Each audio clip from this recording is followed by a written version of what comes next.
जब भारतीय जनता पार्टी की कोई राज्य सरकार खतरे में होती है, मुश्किल में होती है, तो गोदी मीडिया उन मुद्दों को क्यों नहीं उठाता है। एक नहीं, दो नहीं, बल्कि 3 ऐसे राज्य हैं जहां पर बीजेपी की डबल इंजन की सरकार है। वहां हालात इस कदर बदतर हो गए हैं कि कम से कम एक राज्य में तो राष्ट्रपति शासन लगा दिया जाना चाहिए, मगर मीडिया उन राज्यों पर कोई सवाल नहीं खड़े कर रहा है। और कई राज्यों में तो यह भी हो सकता है कि सरकार ही गिर जाए। 3 राज्यों पर गौर किया जाए। सबसे पहले मणिपुर में अब तक 100 लोगों की मौत हो चुकी है और कल ही करीब 9 लोग मारे गए हैं। उसे डिटेल से मैं बताऊंगा। दूसरा राज्य महाराष्ट्र में एकनाथ शिंदे और भारतीय जनता पार्टी के बीच हालात बद से बदतर हो रहे हैं। हालात इतने खराब हो गए हैं कि बीजेपी के एक नेता ने एकनाथ शिंदे को मेंढक तक बता दिया है। एकनाथ शिंदे के जो बेटे हैं उनकी सीट पर भाजपा की निगाह है। और तीसरा राज्य हरियाणा। दोस्तों, पहलवान बेटियों के साथ जो ज्यादती भाजपा कर रही है, उसका परिणाम यह हुआ है कि हरियाणा के अंदर जो इस वक्त गठबंधन की सरकार है, जिसमें दुष्यंत चौटाला उप मुख्यमंत्री हैं और मनोहर लाल खट्टर मुख्यमंत्री हैं, वहां पर दुष्यंत चौटाला ने यह तक कह दिया कि कोई भी पार्टी किसी दूसरे पर एहसान नहीं कर रही है। अगर सरकार को गिरना होगा तो गिर जाएगी, यह तक कहा जा रहा है। कौन क्या कह रहा है कुछ देर बाद दोस्तों, मगर एक एक करके मैं आपको बतलाने वाला हूं कि हालात दरअसल कितने गंभीर हैं। सबसे पहले मैं शुरुआत करना चाहता हूं महाराष्ट्र से। इस खबर पर गौर किया जाए। ठाणे में श्रीकांत की सीट पर फिर बीजेपी ने ठोका दावा। लोकसभा चुनाव से पहले किसके लिए बैटिंग करेंगे एकनाथ शिंदे।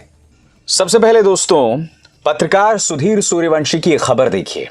इस खबर के मुताबिक भारतीय जनता पार्टी के राज्यसभा सांसद हैं जिनका नाम है अनिल बोंदे ने एकनाथ शिंदे पर सीधा हमला बोला है। उन्होंने एकनाथ शिंदे के बारे में जिस शब्द का इस्तेमाल किया है, उसके बाद कोई भी सेल्फ रिस्पेक्टिंग राजनेता वो गठबंधन में नहीं बना रहेगा। उनके लिए जिस शब्द का इस्तेमाल उन्होंने किया है वो है मेंढक। और क्यों किया मैं आपको बताता हूं। बकौल अनिल बोंदे, एकनाथ शिंदे जो हैं उनका वर्चस्व या उनका राजनीतिक प्रभाव सिर्फ ठाणे तक है, यानी कि ठाणे के वो मेंढक हैं। बात यहां नहीं रुकती दोस्तों। एकनाथ शिंदे के बेटे श्रीकांत शिंदे जहां से लोकसभा सांसद हैं, उस पर भारतीय जनता पार्टी की निगाह बनी हुई है। खबर क्या कहती है आपके स्क्रीन पर। ठाणे में श्रीकांत की सीट पर फिर बीजेपी ने ठोका दावा। लोकसभा चुनाव के पहले किसके लिए बैटिंग करेंगे एकनाथ शिंदे। खबर क्या कहती है पढ़ के सुनाना चाहता हूं। महाराष्ट्र के ठाणे जिले में लोकसभा चुनाव को लेकर एकनाथ शिंदे और बीजेपी के बीच टकराव के संकेत मिल रहे हैं। कल्याण डोंबिवली लोकसभा सीट पर बीजेपी ने दावा ठोका है, जबकि इस सीट पर एकनाथ शिंदे के बेटे श्रीकांत शिंदे मौजूदा सांसद हैं। अब बीजेपी के नेता खुलकर इस सीट पर अपना दावा ठोक रहे हैं। जाहिर सी बात है दोस्तों कि इस मुद्दे पर श्रीकांत शिंदे ने भी पलटवार किया है। श्रीकांत शिंदे का बयान आपके स्क्रीन पर। इंडिया टुडे की खबर, एकनाथ शिंदे के बेटे ने कहा है कि इस वक्त शिवसेना और बीजेपी का गठबंधन जो है, उसके अंदर भारतीय जनता पार्टी जो है वो स्वार्थी राजनीति कर रही है। एक एक करके खबरों पर गौर कीजिए दोस्तों। भारतीय जनता पार्टी के नेता श्रीकांत शिंदे पर हमला नहीं बोल रहे हैं, वो सीधा अपने राज्य के मुख्यमंत्री एकनाथ शिंदे पर हमला बोल रहे हैं और उनकी सबसे कमजोर नब्ज पर हमला बोल रहे हैं। कमजोर नब्ज यानी उनके बेटे श्रीकांत शिंदे पर और उनकी सीट पर दावा ठोका जा रहा है। यह सब क्या बतलाता है दोस्तों। और बात वहां नहीं रुकती दोस्तों।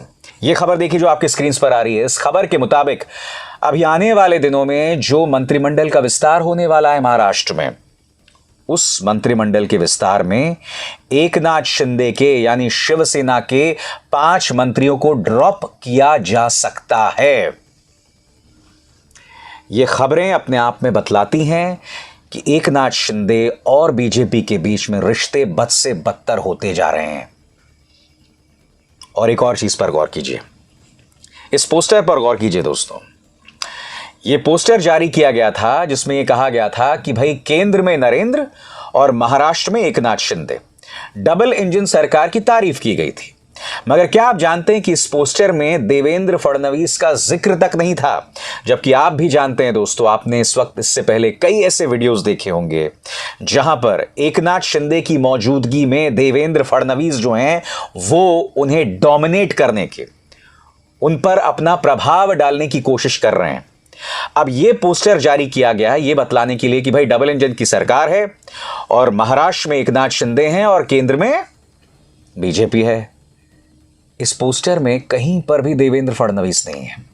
नतीजा यह हुआ है दोस्तों कि देवेंद्र फडणवीस नाराज हो गए हैं और इस खबर के मुताबिक यही वजह है कि वो कोल्हापुर नहीं गए, वो पत्रकारों के सामने भी नहीं आए। ये ना भूलें दोस्तों कि देवेंद्र फडणवीस पहले ही अपनी अहम को चोट पहुंचाकर राज्य के उप मुख्यमंत्री बने, क्योंकि अमित शाह ने उन्हें साफ तौर पर कह दिया था कि आपके पास कोई रास्ता नहीं है, आपको राज्य का उप मुख्यमंत्री बनना पड़ेगा। खबरें यह भी थीं जब अमित शाह ने उन्हें फरमान दिया था तो देवेंद्र फडणवीस फूट फूट कर रोए थे, फपक फपक कर रोए थे और अपने मन पर पत्थर रखकर, बोझ रखकर वो उप मुख्यमंत्री बने थे। नतीजा आप देख रहे हैं, पिछले कई दिनों से ऐसी कई तस्वीरें सामने उभर कर आती हैं जब देवेंद्र फडणवीस उन पर डोमिनेट करने की कोशिश करते हैं। एकनाथ शिंदे को भी एक तरफ अलग किया जा रहा है। तो एक बार फिर उन तमाम खबरों पर गौर कीजिए। पहली खबर कि आने वाले कैबिनेट विस्तार से एकनाथ शिंदे खेमे के 5 मंत्रियों को ड्रॉप किया जा सकता है। दूसरी खबर, भारतीय जनता पार्टी जो है एकनाथ शिंदे के बेटे श्रीकांत शिंदे की सीट पर दावा ठोक रही है। तीसरी खबर, एक पोस्टर जारी किया जाता है जिससे देवेंद्र फडणवीस का नाम गायब है। ये तमाम मुद्दे बता रहे हैं कि all is not well in Maharashtra. तो सीधा और सरल सवाल, आखिर इसकी चर्चा होती क्यों नहीं है दोस्तों? और बात वहां नहीं रुकती दोस्तों, अब हम बात करते हैं हरियाणा की। जब से पहलवानों का आंदोलन हुआ है दोस्तों, वहां पर जेजेपी और बीजेपी में लगातार तनाव पैदा हो रहा है।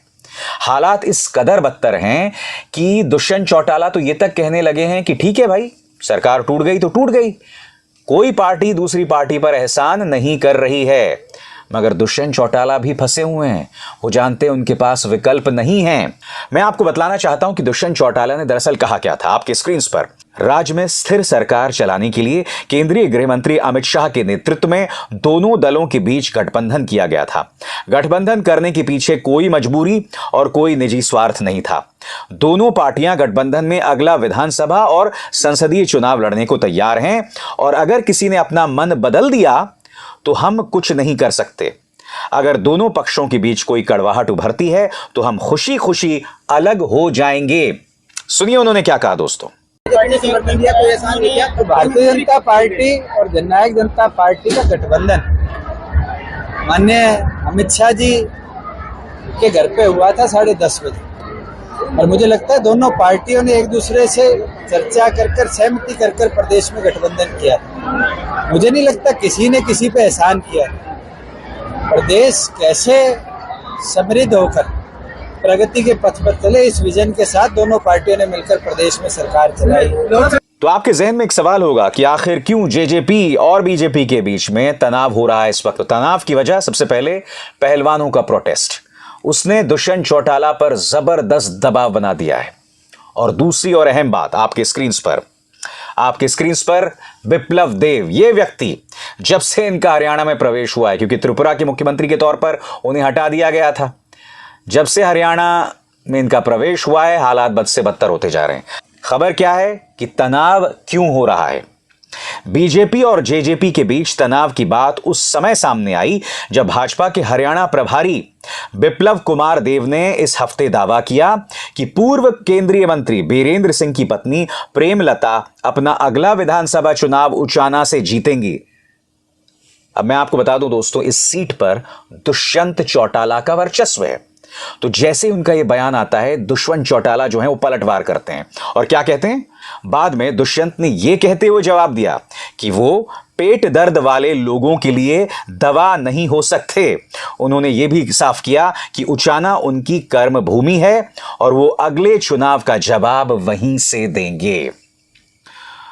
तो दोस्तों आप देख रहे हैं हरियाणा में तनाव है, आप देख रहे हैं महाराष्ट्र में बद से बदतर हालात हैं। इन दोनों जगह पर हालात जो हैं वो बद से बदतर हो रहे हैं।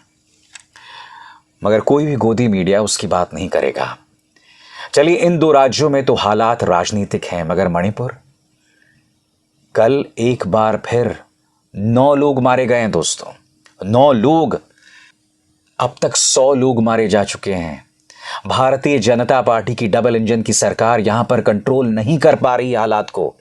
क्या इसे मुद्दा नहीं बनाया जाना चाहिए?